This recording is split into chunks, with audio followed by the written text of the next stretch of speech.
What a 14-year-old psychopath looks like? Why did you choose Jamie, your friend? Shit. He was the easiest out of anybody because he would have followed me because we're such good friends. Why did you make the suggestion to Jamie to go inside the school today? I was planning to murder him. Chat's literally gonna see itself in here, and this is gonna be a weird one. Okay, I gotta pee real bad. Do you know why you were going to do this? No, I don't.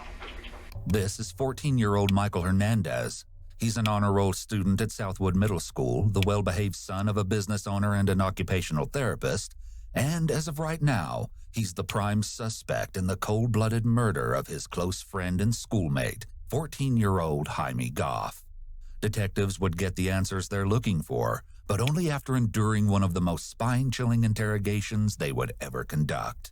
The following footage revealing a 14-year-old killer has never been seen before.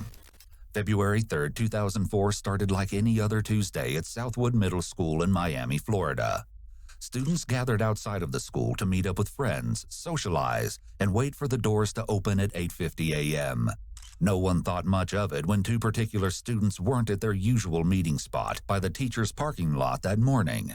The doors opened and students flooded inside. Before classes started, a student decided to make a pit stop to the boys' bathroom on the second floor of the school. He couldn't have known just how traumatic this decision would turn out to be. Upon entering, another student whom he didn't recognize calmly walked past him and exited the restroom. He observed a single black book bag sitting near the entrance of the bathroom and specks of blood dotting the floor. He peeked underneath the stalls to check if anyone was inside. There was indeed someone else in the bathroom, but something was terribly wrong. A large pool of blood was forming on the floor inside one of the stalls, and there appeared to be a pair. Oh my God, what the fuck?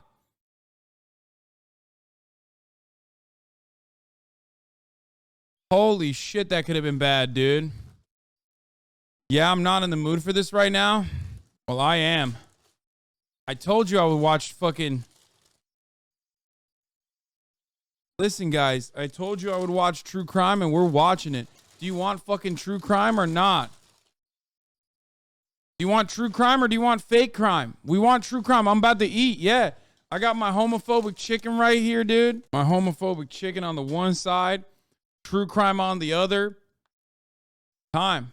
2 days in a row, baby. Yeah, I've been switching it out a little bit. I've been trying to... Peeing a lot is a sign of a diabetic. Or because I just had fucking an incredible amount of coffee. Like, so much more than I normally drink. Show the chicken, you fuck. Bro, it's just the same as every day, man. Calm the fuck down, brother. Her feet hanging down from the toilet. I'm not dirty bulking. He exited the bathroom to advise a nearby security guard that there appeared to be someone bleeding inside the boys' bathroom. The real crime is forgetting the top of the hour ad break, which I'm not doing right now because at the top of the hour, there's a 6-second ad break. If you no longer want to see those motherfucking ads, all you need to do is subscribe, which you can do that for $5 or for free with a Twitch Prime by connecting your Amazon Prime account to your Twitch account, where you get one free Prime subscription a month. You can also, you can get gifted a sub if you're lucky. Here's the 1 minute ad break now, bitch. Woo!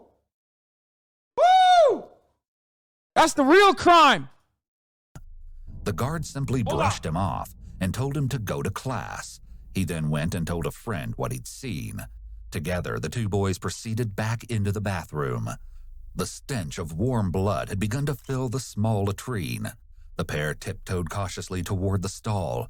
They knew they had to look inside. They prepared themselves for the worst, then hesitantly inched the stall door open. The scene before them could only be described as nightmarish. A male student, later identified as 14-year-old Jaime Goff, was covered in blood and unresponsive. He was positioned face down, his chest and torso lying across the toilet seat, while his head and legs hung limply over the sides of it. Blood streamed down his face and into a large pool that was forming on the floor beneath his head. In that pool lay a lone pair of black glasses.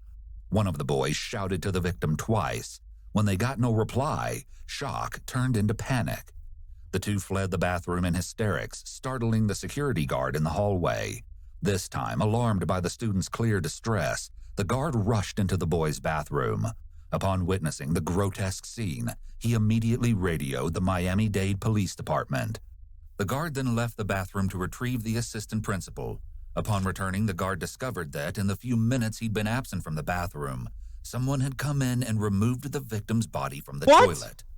The body was now lying face up on the stall floor, his arms splayed out to the sides.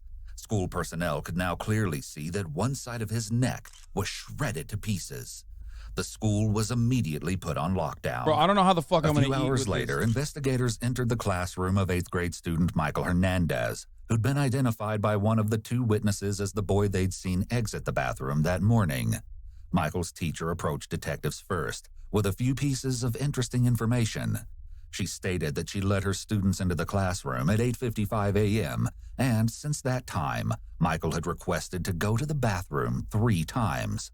The teacher observed that Michael had blood on his shirt, which he attributed to a nosebleed. He made 2 trips to the bathroom before 9 a.m. After the school went into lockdown, Michael requested to go to the bathroom a 3rd time, wherein his teacher summoned a security guard to escort him to an unoccupied restroom and back to class.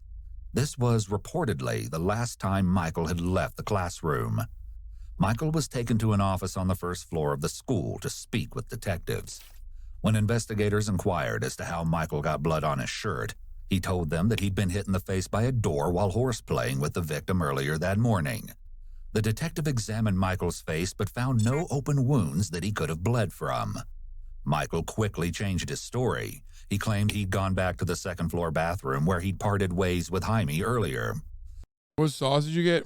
Come on, son. What a dumb question. Honey roasted barbecue, baby. Literally the #1 goated sauce on Chick-fil-A. When he entered the restroom, there was already another student inside that Michael wasn't familiar with. The student advised Michael that there was someone inside one of the stalls. That's when Michael got down close to Polynesian is like almost #1.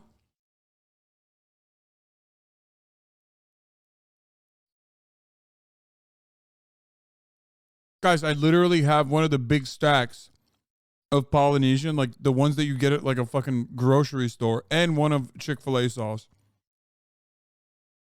Don't talk to me about Chick-fil-A sauce. I'm the sauce boss, bitch. I literally, listen, I say homophobic slurs before I buy these things, okay? Just so the zest kicks in. Do you understand? Don't come at me. Yeah, I got the sriracha right here. That's pretty decent too. The sweet sriracha, sweet and spicy sriracha.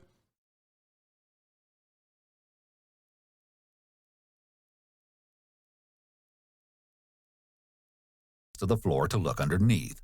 When he bent down, his shirt grazed the floor and got blood on it. However, he did in fact see his friend Jaime inside the stall. After that, he simply left the bathroom and went to class. After collecting Michael's statement, a consensual search of Michael's book bag was conducted. What they found inside told an even more shocking story than the one Michael had just spun. Inside the bag was a red jacket and 2 latex gloves, both with traces of blood on them. The detective asked Michael to accompany him to the station, to which Michael agreed. A little after 1:40 p.m., Michael was transported to the Miami-Dade Homicide Bureau office. Here, he regaled detectives with an What the fuck was he thinking? entirely different tale. The version you're about to see is more twisted and disturbing than anything detectives had heard so far. The following never-before-seen footage has been analyzed by a qualified team, including a licensed professional counselor, a licensed attorney and former prosecutor, and a licensed clinical psychologist. Ready? Yeah. Please raise your right hand when I swear you in. You swear the testimony you're about to give will be the truth, the whole truth. Feels kinda nothing but gross. the truth, the whole truth? Yes, I do. But, you know, fuck it, we Though he ball. is a minor at 14 years old, Michael is being questioned alone and without his parents, because in Florida, the law allows minors to be interviewed without parental consent or their presence in the interrogation. However, parents Love that, by the way, for Florida, which is pretty big dub for the state of Florida, who also has the same principle that I just gave you. Fuck it, we ball. Florida's like, yeah, you don't care. We don't give a fuck. Yeah. Are you 7 years old? Who gives a shit? You know, we'll interrogate you. But also at the same time, they're in Florida, so the cops are fucking stupid. So, you know what I mean? Like, it just basically like, Like, on the one hand, it is ridiculous that, like, you can be interrogated as a minor without your parents or, like, a, you know, actual counsel present. But also, on the other hand, it's like the person that's interrogating you literally has the brain of a 7-year-old half the time. So it's like a fair playing field. Can request a lawyer or stop Someone the says skill-based questioning on behalf of a matchmaking. minor at any time. These laws can vary by state, as some states do require parental consent. Mike, just do me a favor. When you talk clearly so that Mr. Renee can understand you. Okay? For the record, could you please state your name? Michael Hernandez. Mike, what's your birth date? February 2nd, 1990. Happy birthday. Thank you. So you just turned 14. Yes, I did. Very good. And what grade are you in? I'm in the We said you just turned 14. Michael Very is being good. very cooperative and well-mannered during the preliminary questioning. He articulates well and answers the detective's questions clearly. His posture mimics that of an attentive student. He's sitting up straight, his hands folded in front of him, and his eyes keenly fixed on the detective. His body language conveys. By the way, this is the most 32-year-old, 14-year-old I've ever seen in my entire life. Like, I mean, he's already a psychopathic murderer, right? So I don't really feel too bad shitting on him, but his fucking hairline, oh my God, dude. At that point, you're like, you're ABAB, assigned bald at birth. You don't have a lot of options, you know? You make do with what's going on. Respect and a willingness to be compliant. However, we'll soon see that his motives are actually much darker. What school do you go to? Southwood Middle School. And are you in any special classes or anything? Any honors classes? I'm in gifted. When you look like that at the age of 14, you got two options, okay? Crypto furry YouTube essayist that talks about libertarianism. 1 million Reddit karma. Psychopathic murderer. That's it.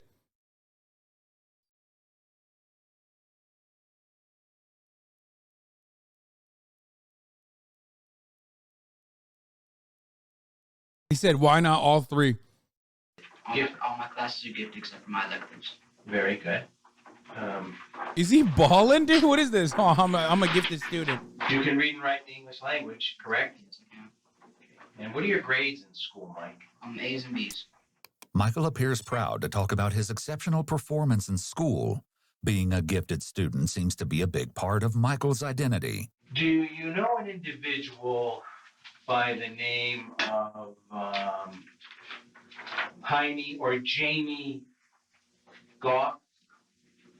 Yes, I do.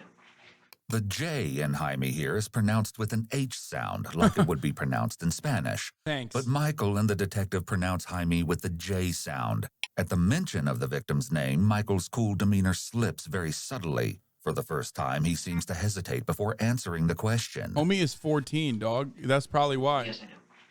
His hands make a slight movement, as if he's trying to talk with them, but doesn't exactly know how. And how do you know Jamie? We've been friends since the 7th grade.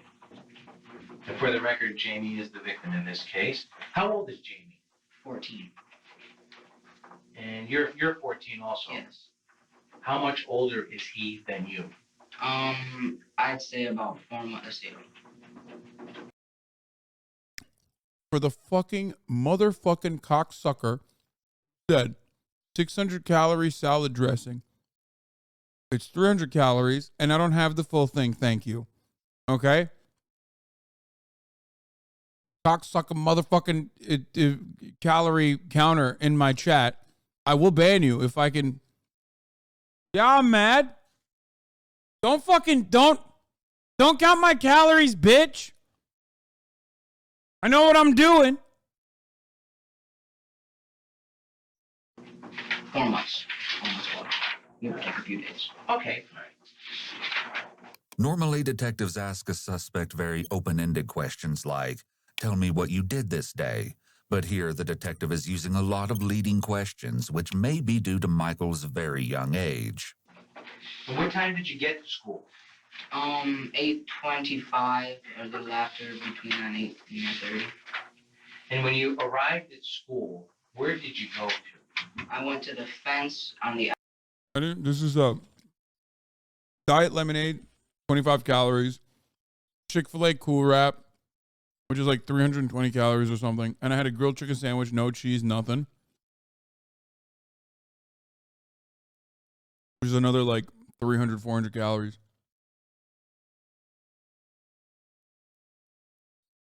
I also have 2 pieces of grilled chicken that I grilled, which is about approximately 0.300, not even like 0.200 pounds, almost 0.300 pounds. So that's like another 150 calories.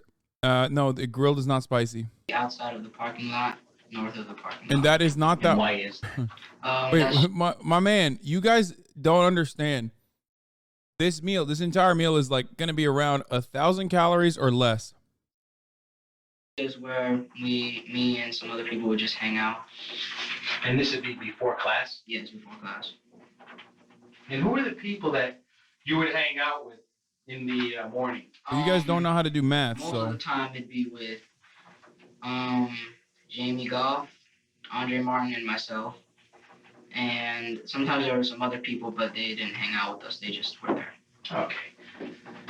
Today, Yes. who did you meet at the fence? I met Jamie Goff. And how did Jamie seem this morning? He seemed like he normal hall like he does every morning.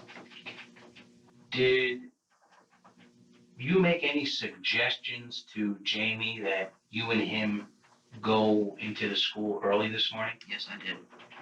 And about what time was that you suggested that both of you go inside? A little after 8:30, maybe like 8:31 or 35, between those times. What time does school open and are students allowed inside the school? 8:50.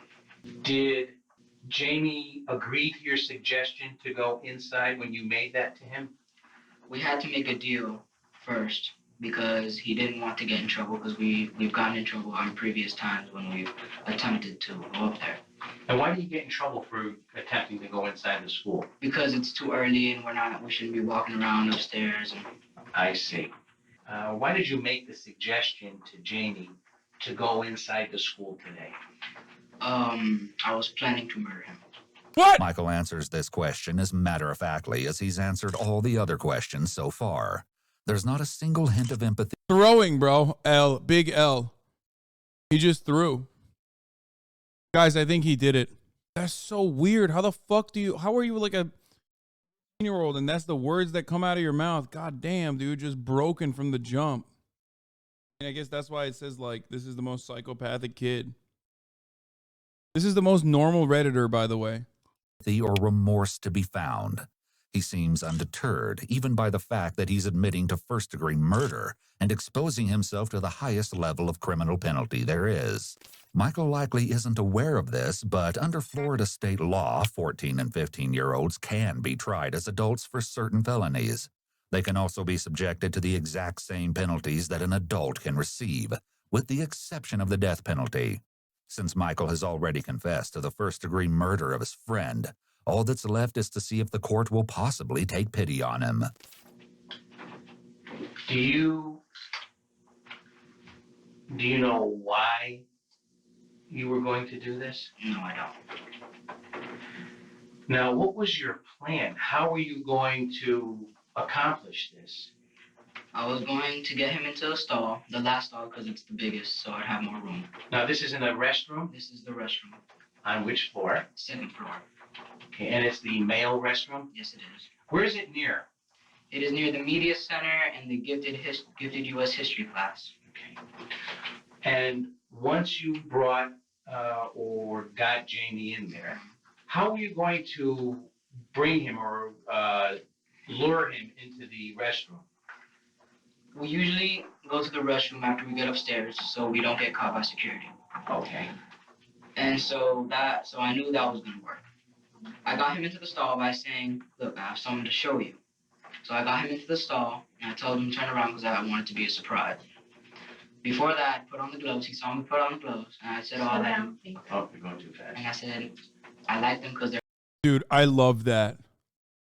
I love that. This guy said, smart kid, but wrong intentions.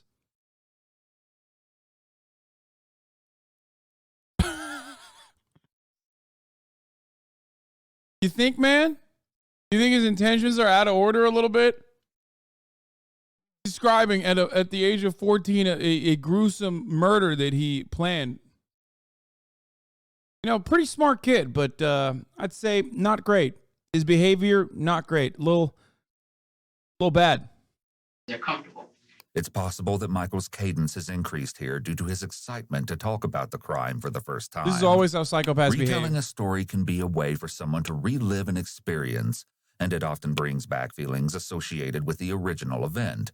His fast talking could also be due to his eagerness to show how smart he was in preparing for this crime. He may be seeking admiration from the detective for how well he planned his attack. Michael's enthusiasm is also evidenced in his full cooperation when being questioned, appearing like he's sitting for a job interview instead of an interrogation. It's odd that he doesn't seem afraid or bothered at all that he's sitting there because he's been caught for the murder of... He was like, yeah, I thought, if I do a really good job, you guys will hire me. That's what he thought. His friend. Now, you also said that you put on gloves. What kind of gloves were these? They were latex gloves. Where did you get them from? My mother purchased them at Walgreens the previous night. Why did she purchase these? Was that at your request? It was at my request because I said that I needed them for extra credit for my science class. There's no denying at this point that Jaime's murder was premeditated. More disturbingly, it seems that Michael mapped out every single detail and accounted for almost all possible factors before executing his plan. A thorough search of Michael's backpack yielded a secret compartment that he'd made by cutting a slit in the inner lining and attaching Velcro along the edges of it so that it could be secured shut. He'd used this compartment to store the murder weapon, meaning Michael had even planned for the possibility of his backpack being searched.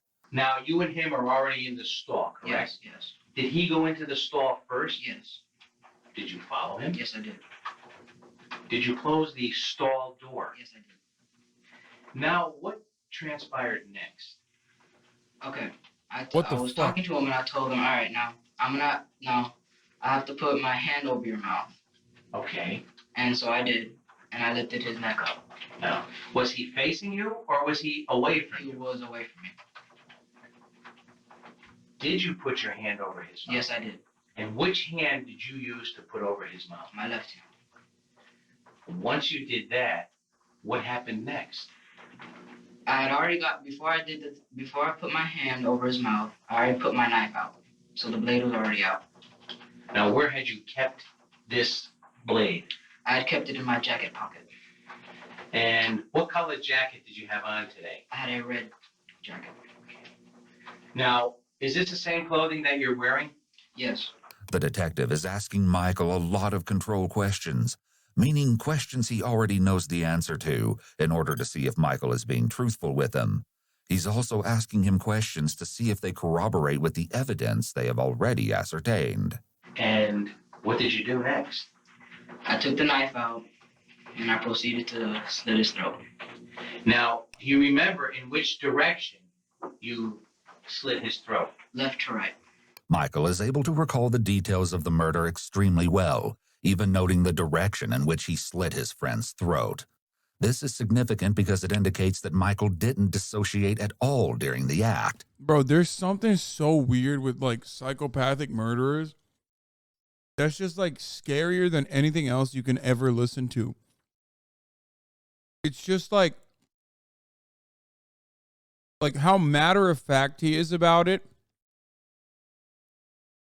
Like it's if he showed any emotion whatsoever and he wasn't so cold and calculated, like if he was angry, if he showed remorse, if he showed sadness, at least like then there is like a bit of humanity inside of him that you can recognize. Not saying you will have empathy for him, but like the fact that he's just not saying any single fucking, he's not showing a single ounce of like reaction to the actions makes it infinitely worse.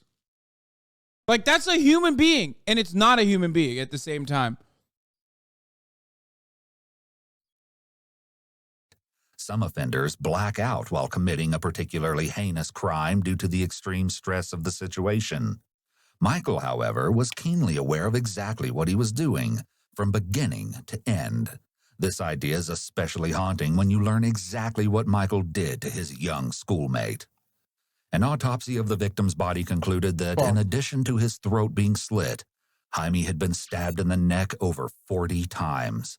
It's gut-wrenching to think that Michael, a 14-year-old child, was in complete control the entire time, savoring every single jab, slice, and cut. Did Jamie say or do anything? Did he put up a struggle? Yes, he did. He turned around after I did that. He asked me not to kill him. So I told him, okay, I'm not going to if you cooperate. Okay. Which was a lie. Right. And so I realized that the stall door was open, so I locked it. Yes. And then I turned him around again and proceeded to stab him. And where did you stab him, Mike? I'm not positively sure, but I'm guessing around the jugular vein right around here. That's Okay. what I was aiming for. Did you stab him anywhere else on his body? Just basically the back of the neck, all through the neck. Okay. And once in the temple, and I think I sliced him here. And that would be on the left side of his face? Yes, the left side of the face. Michael is speaking very matter-of-fact and openly. He's likely excited to show the detective how clever he was. This may have overshadowed any thoughts of self-preservation, as he readily admitted to killing Jaime. He may be either unaware of or unconcerned about the legal consequences for his actions. In addition, his young age may have played a role in his readiness to confess. The prefrontal cortex does not fully develop until around the age of 25.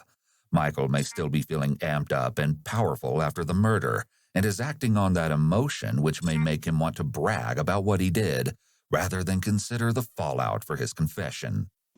Now, after you did that, what happened?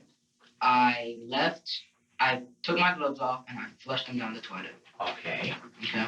I left, and I went to go clean myself off. People were coming in, and so I left that bathroom and went to the other one downstairs. Okay, let me stop you here. After you stabbed him, did Jamie fall to the commode or to the toilet? No, he did not. He was already positioned where he was found. I put his head under there to stop him from gasping for air. Okay. So it would close it up. And Oh, I see. Okay, stop now. making noise. I'm sorry? So he would stop making noise. Okay. Now, how did you know he was dead? Motherfucker's 14. He said commode. It's a wrap.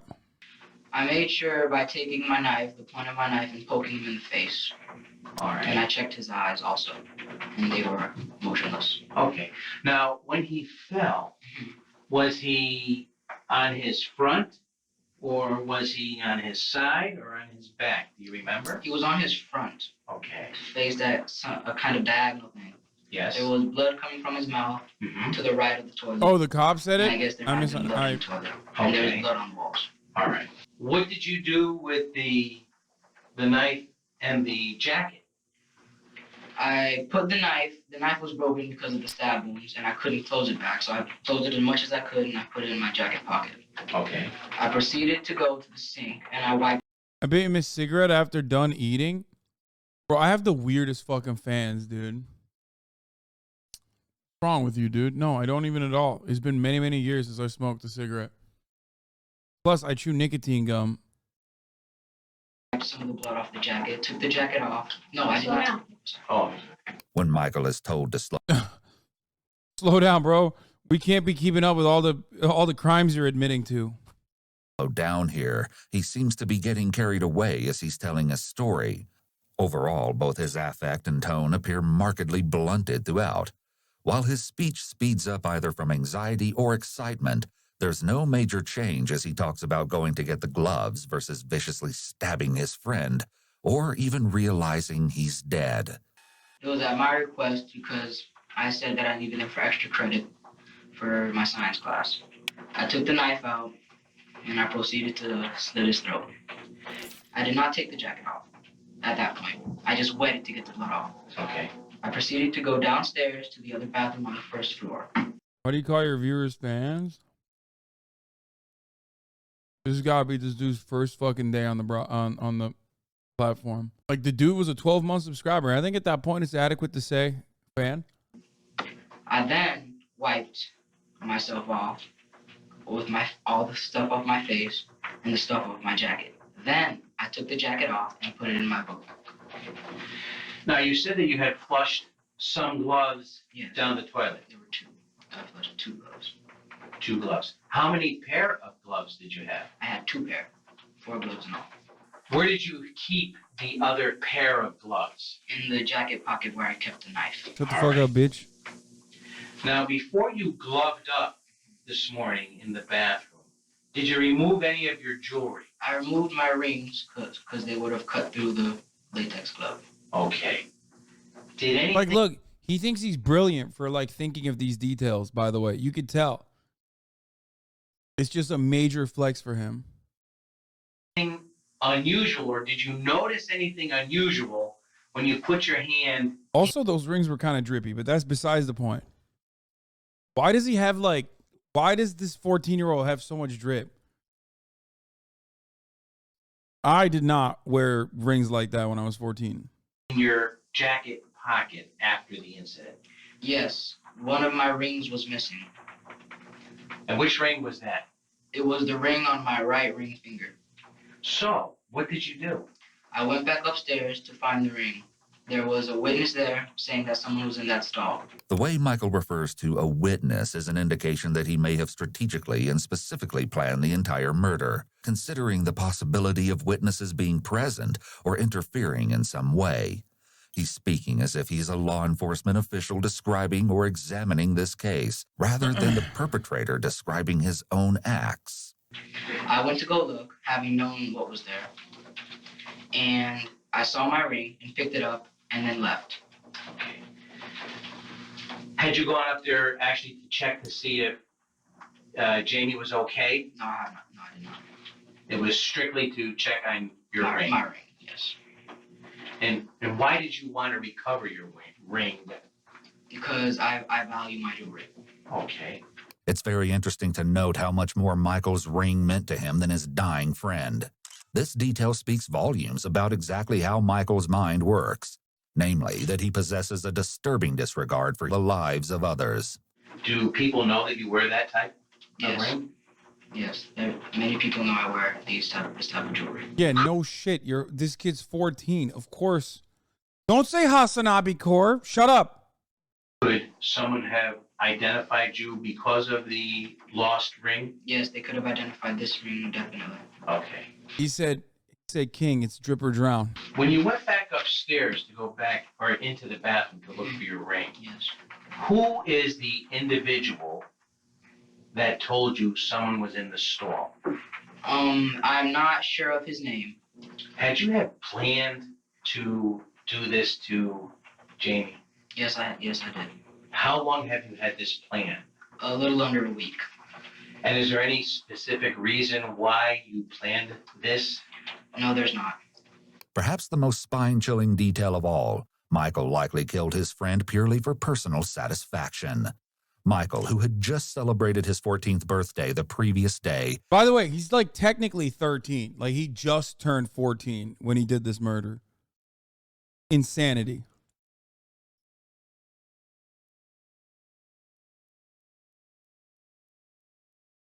Had absolutely no reason to commit murder that morning. I mean, technically 14. Yeah, sorry. I'm just saying that, like, he's so fucking young. Just turned 14. He simply decided that he wanted to. A situation such as this can reasonably be explained by a bout of severe No, that's not libertarian logic. That's like the opposite of libertarian logic, by the way. Like, my point is, like, it's his first day as a 14-year-old, and he did this. Can you rehabilitate this? No. There's currently no medicine. This is the one thing that you absolutely cannot rehabilitate. psychosis.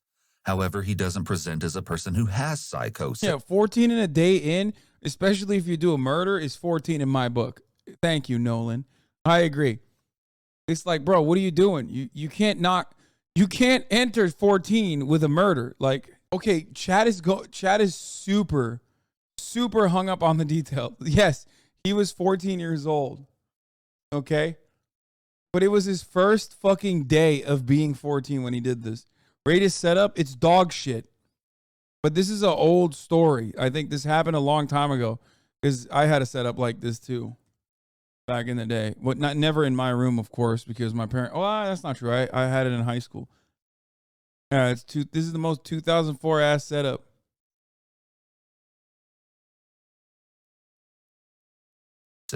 Based on his behavior during the interrogation.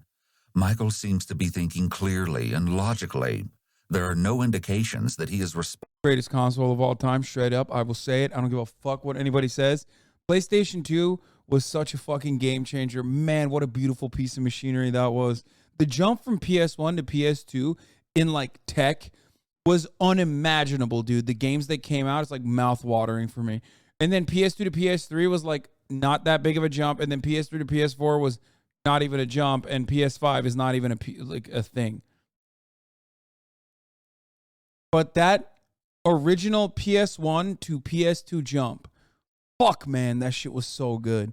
God damn it. Imagine playing fucking Game Boy games your entire life, and then all of a sudden the PlayStation 2 comes out, and you're like, what the fuck? Are you fucking joking? What is this?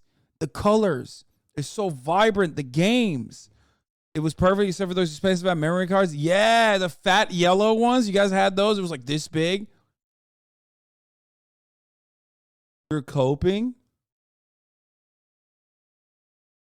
This is the psychopath's room. So what? You must be a psychopath if you don't recognize that the PlayStation 2 was the greatest fucking console of all time. What do you mean? It lasts like a fucking decade too? Yeah, it was good as hell. Anyway, let's continue. Responding to internal stimuli, such as voices. Yeah, 8 and 16 megabyte memory cards. That's what they used to have back then. That shit was so whack. God. In his head or unseen figures. There's no evidence of paranoia or delusions. Therefore, there is no evidence of a thought disorder. Michael's heightened intelligence and composure, as well as his blatant lack of remorse, are reminiscent of someone with antisocial personality disorder. However, an ASPD diagnosis cannot be given to anyone under 18. We cannot conclude that Michael has ASPD or psychopathy, the term often used to describe the most severe. Bro, dog, it says what a 14-year-old psychopath looks like. What do you mean? You titled it that way. Type of antisocial personality. He's like, we're heavily implying it. Not only because we don't have enough information about Michael's symptoms and history, but also because Michael is only 14 years old and too young to be given such a diagnosis. At most, Michael's behaviors align with the diagnosis. Bro, this kid was so rich, by the way. Like, it's obvious. Not only did he have all the jewelry and shit, but I cannot comprehend. Like, I had a fairly affluent family. The idea that, like, he had all this many VHSs, he had his own fucking TV in his room, he had his own PC in his room, he had a PlayStation 2 in his room. That's crazy. This kid was absolutely from like an upper middle class to a wealthy family. Diagnosis of conduct disorder. Motherfucker, you did dressage? That's what I'm saying. Takes one to know one. Particularly since he has a history of taunting and physically. And also probably parents that didn't really give a fuck about him too, for the record. Like, the reason why I say that is because, like, a lot of, like, first of all, he bought all these, like, weird knives and shit. That's crazy. Screams parents that give him money and don't really pay attention. The fact that he has a PlayStation 2 in his room and he has all this set up in his room also implies that his parents didn't really give a shit about him because they were just like, yeah, fuck off. Go do your thing. Like, classic. My parents never let me do any of that stuff. They never let me have a PC or anything in my room. They never let me have the PlayStation. Like, all that stuff was completely locked away. Intelligence and composure as well, because we don't have a history of taunting and physically assault that the person likes of the person, or when they are told that the person likely suffered. In other words, they don't respond with an emotion that matches the circumstance. Why did you choose Jamie, your friend? He was the easiest out of anybody because he would have followed me because we're such good friends. And I knew he would have followed me in there and done what I would have said. Okay. Now, I asked you about an individual named Andre Martin. Yes. Do you know Andre? Yes, I do. How old is Andre? He is 13. What grade is Andre in? He's in 8th grade. Is he a friend of yours? Yes, he is. Is he in any of your classes? No, he's not. How long have you known Andre? I have known him since about the 4th or 5th grade. And I know you told me earlier that usually you and Andre and Jamie hang out. Yes, At at the north part of the parking lot. At the fence, correct. Calling your attention to yesterday, Monday, your birthday. My birthday. Did there come a time when you approached Andre with the same type of ruse? Yeah, yes, there was. Me, Andre, Jamie, and myself were in the bathroom. Which bathroom? We were in the other bathroom than where the victim was found today. Referring to Jaime as the victim may be evidence of how detached Michael feels from someone who was supposedly his friend. He may be unable to or have difficulties with forming real emotional attachments to other people.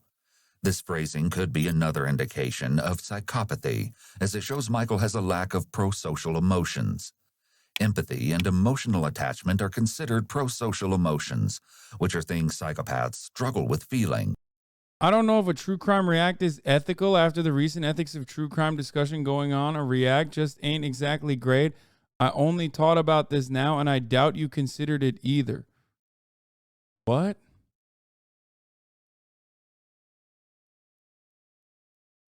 What?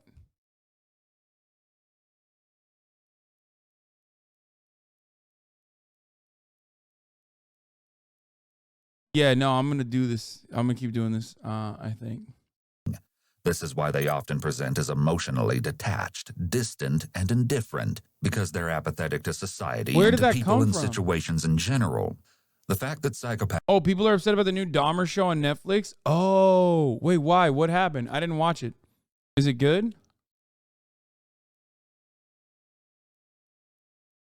After the Dahmer show on Netflix, there's been a big discourse on Twitter about ethical true crime. It's fucking lame. Don't worry about it. Yeah, man. It's not good. It is good. Oh my God, chat is so conflicted. Victims' families are upset.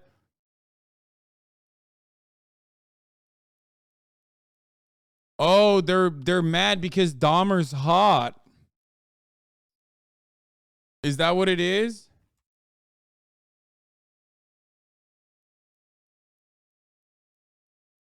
I mean, he technically was hot in real life too.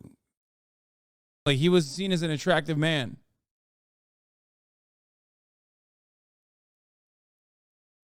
Is he really creepy on the show? I mean, he's a cannibal, so of course. I don't think people understand, like, this is literally a component that plays a role. Even Ted Bundy famously was able to, like, flirt with his victims ahead of time and, like, lure them in before, doing gruesome, horrific shit. It's so good, but as always, people tend to romanticize serial killers as a consequence of sensationalizing murders rather than bring awareness to the matter. But either way, the show slaps. This thing is, like, I've just never been able to fucking understand why they look at shit like this and go, damn, that shit's great. I will never understand that, ever. Like, I look at that and I'm like, that's so fucking gross. Not every serial killer is going to look British, okay? I'm sorry. Not every one of them is going to look like fucking, what's his face, that rapist guy. The fucking most famous rapist, not Jimmy Savile, thank you, Jimmy Savile. Like, that dude, you look at him, he's like, okay, that looks exactly like what a rapist would look like. Not Prince Andrew, no. Damn, there's a lot of British rapists, man. Holy shit. No, stop pulling up the Tory lineup right now. I'm talking about one specific. Jimmy Savile. paths are emotionally detached helps them to stay calm in situations that would cause the average person to feel afraid or nervous, such as in an interrogation or the act of committing murder. What were your intentions yesterday? My intentions yesterday were to kill Andre. The same way that I killed Jamie today, except for the fact that I was going to stab him in the back and stab here, and that would have been it. Who is this you were going to do it to? I was going to do this to Andre.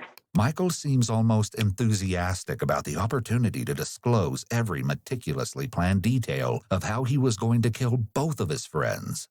The animated way in which he illustrates his master plan to the detective indicates that he's relishing the opportunity to divulge his wicked scheme, and even enjoying the attention he's receiving.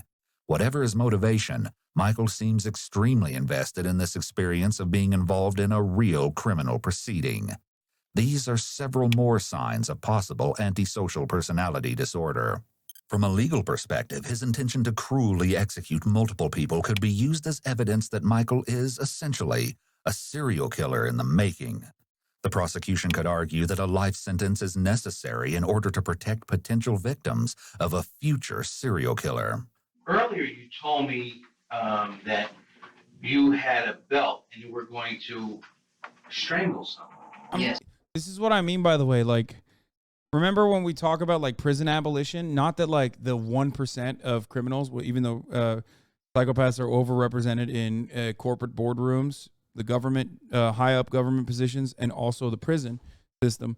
But having said that, just because a fraction of prisoners that are incarcerated are psychopathic doesn't mean that you shouldn't have an empathetic approach to justice. However, they are the reason, in my opinion, at least until, you know, there is some level of like medical technology that knows and adequately figures out how the most ethical way to deal with psychopaths are, like what kind of medical treatment you can do with a psychopath. There is still a necessity for people like this to be held and away from and kept away from society. Is it nature or nurture? No, man. I mean, it can be both, but sometimes it is nature. Like, there's nothing you can do. You got to fucking make sure that you exclude motherfuckers like this from society. They're going to kill. He literally is just like, I'm going to kill. I'm going to kill again. I wanted to strangle another person. You know what I mean?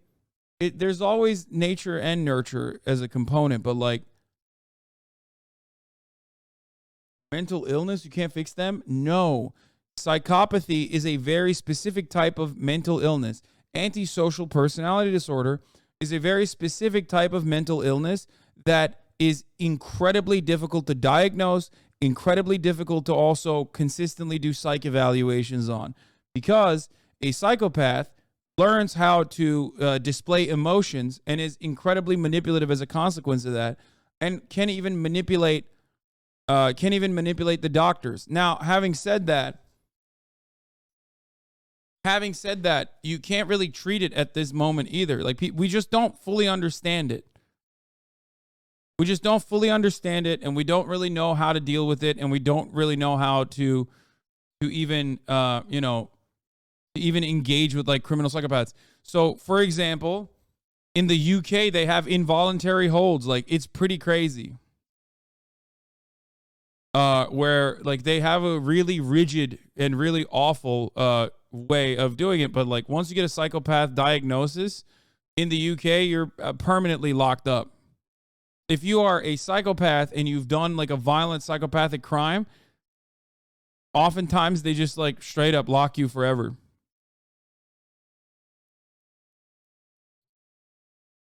That doesn't mean that like every psychopath is violent, by the way, but violent psychopaths are very difficult to treat. Yes, Ron Johnson, The Psychopath Test, is a great book. Just like everything else, yes, it is a spectrum too. No one uses psychopath, sociopath as a medical diagnosis as a common use term. Yes, I'm talking about antisocial personality disorder, which is not inherently violent, but I'm talking about, John Ronson, not Ron Johnson. Did I say Ron Johnson? I was reading chat. I'm sorry. Dude, my brain is broken, okay? First, and then after he was dead, I was going to make. What is this? I love when chatters go pog. Just saw on Andrew Schultz's podcast. To be honest, I used to think your ideas were nuts, but loved everything you had to say. Happy to admit I was wrong here. Let's go. Sure, by stabbing him. Okay, and this was Andre. This was Andre. Now, did you lure him into the bathroom yesterday? Into the bathroom, yes, not the stall. Okay. And how did you accomplish that? The bathroom? Yes. We were late to class. I told them both that we were going to be late to class. And so we snuck upstairs after the late bell had rung. We got to the bathroom, and I was trying to convince Andre to go into the stall. Okay. And how are you going to do that? I told him that I had something to show him. Okay. Yes. And what was his response to that? His response, he didn't want to do it, so he said no. He's like, why can't Jamie go first? My response then was that he's gonna go next. Okay. Now, did Jamie agree? Did Jamie say, I'll come in, I'll look? Yes, he did. Okay. And what did you say at that point? I said no, he's gonna go first. Okay. And any particular reason why? I wanted to get Andre killed first before I got Jamie. All right. Now, when that did not happen yesterday, what did you end up telling Andre and Jamie? Michael is taking up a lot of space on the table with his arms and hands. This could be indicative of confidence and feeling in control of the conversation, or at the very least, feeling at an equal level as the detective.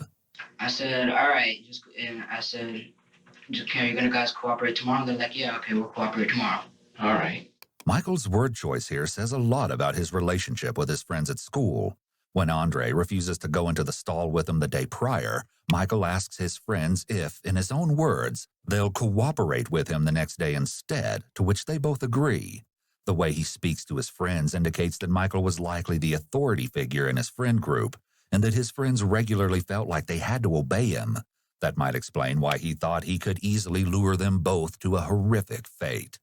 Sadly, Michael was right about Jaime, but clearly underestimated Andre. Today, before this happened to Jamie, what were your intentions going to be if Andre should have shown up? I would have talked him into coming to the bathroom with me, coming into the stall. Then I would have proceeded to slit his throat and stab him continuously until he died in the neck area. Yes. And then I would have left him there. Yes. Then gone back downstairs and talked Jamie into coming upstairs. Lured him into the other bathroom and slit his throat and stabbed him in the neck. Okay. Now, Mike, where did you get this knife from? I have a knife collection. Uh-huh. I've been collecting knives, and as I said, my dad has a store. And so I asked him for some knives. This was before I was going to do this. Yes. And I asked him for some knives. He's like, all right, you can take them. Because I wanted a not switch blade, but like a knife that can come out I easily. think they call them gravity knives. Michael had exhibited several warning signs of concerning behavior prior to the murder, most of which detectives won't discover until they speak with more of Michael's schoolmates over the next few days. Students reported that Michael demonstrated an intense interest in all things gore and death. Even the screensaver on his computer at school featured a scary creature covered in blood, which had caught the attention of other classmates. Michael also had a history of teasing and physically assaulting his peers. He'd been reprimanded in the past for mocking and hitting a couple of female classmates. He was also known to poke and chase other kids with a screwdriver that he kept in his backpack. Let me ask you this. Is there any particular reason why you did this to Jamie? No, there's not. Did he offend you in any way? No, he did not. Did he harm you in any way? No, he did not. Mike, you know the difference between right and wrong, correct? Yes, I do. Do you think what you did is right or wrong? No, I don't. Well, what don't you think? I think it is neither right, but I don't think it was wrong. Do you know what you did is wrong? Yes, I do. Okay. The fact that Michael is saying that he doesn't think what he did was right or wrong shows us that he must have come up with his own explanation or justification for what he did. Had the detective probed further, we may have gotten more information about why Michael believes that killing Jaime wasn't necessarily wrong. This could have possibly revealed some delusional thinking. Michael said himself that Jaime didn't do anything to him, so for Michael to believe that what he did wasn't wrong means that he likely has some type of unconventional belief about taking someone else's life. Is this?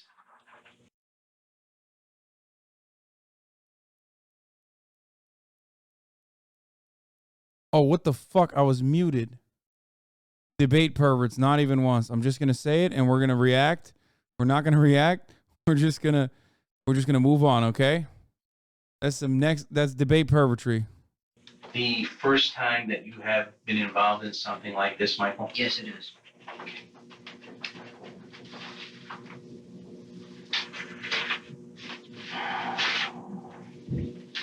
Are you sorry that this happened today? No, I'm not. And this was an unprovoked attack on Jamie? Yes, it was. Sir, has everything you told me been true and correct to the best of your knowledge? Yes, it has. Have I forced you to give this statement, sir? No, you have not. Have I treated you This gentlemanly? is just the regular Florida way of wrapping up an investigation. Mm-hmm. Yes, you have. Thank you, sir. I have no further questions. Okay. Following his interrogation, Michael was transported to the Juvenile Assessment Center. Michael stood trial 4 years later, pleading not guilty by reason of insanity. At his trial, a particularly startling piece of evidence was brought forth, a notebook of Michael's that contained information about famous serial killers, a list of people he planned to kill, including his older sister, and a mission statement that declared his need to cleanse the planet by murdering people. Needless to say, the jury took no pity on him. On September 24, 2008, Michael Hernandez was found guilty of the first-degree murder of Jaime Goff and the attempted first-degree murder of Andre Martin. He was sentenced to life in prison without the possibility of parole, plus 30 years for the attempted murder charge. 8 years later, in an unforeseen turn of events, a Supreme Court ruling made it unlawful to automatically sentence a minor to life in prison without the possibility of parole. Michael appealed and was retried in 2016. He was again sentenced to life in prison. Yeah, ain't no way, bro. They're not letting you out of prison. Not an American prison system. No shot. And returned to the Columbia Correctional Institute to serve the remainder of his sentence. However, Michael wouldn't remain in prison. I don't know, man. I still don't think he deserves a life sentence as a kid at the end of the day. This is literally one of 8 instances where I will agree to involuntary permanent confinement. Okay. Some level of medical checks and medical diagnosis needs to happen. Nah, there is no way. There's no fucking way. Also, how do you get fatter in prison? That is kind of crazy. I was thinking about that as well. So you think it's a 100% lost cause? Well, unfortunately, with our current level of medicinal knowledge, medical knowledge, treatment, we don't have an adequate treatment for someone who has literally a antisocial personality disorder and a willingness to, and a willingness they've demonstrated to kill people.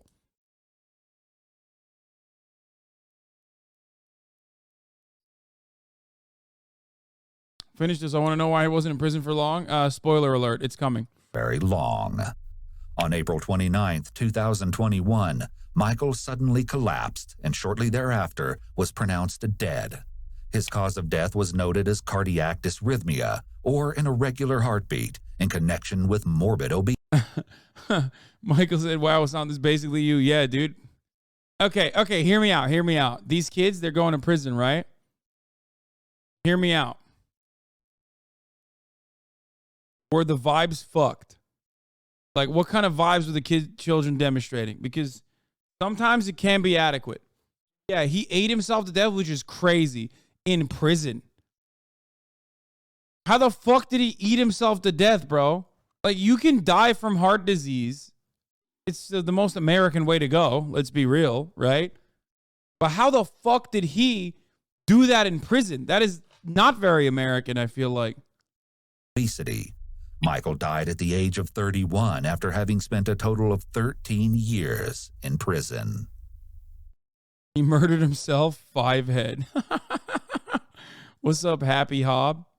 Happy Hob! That was crazy.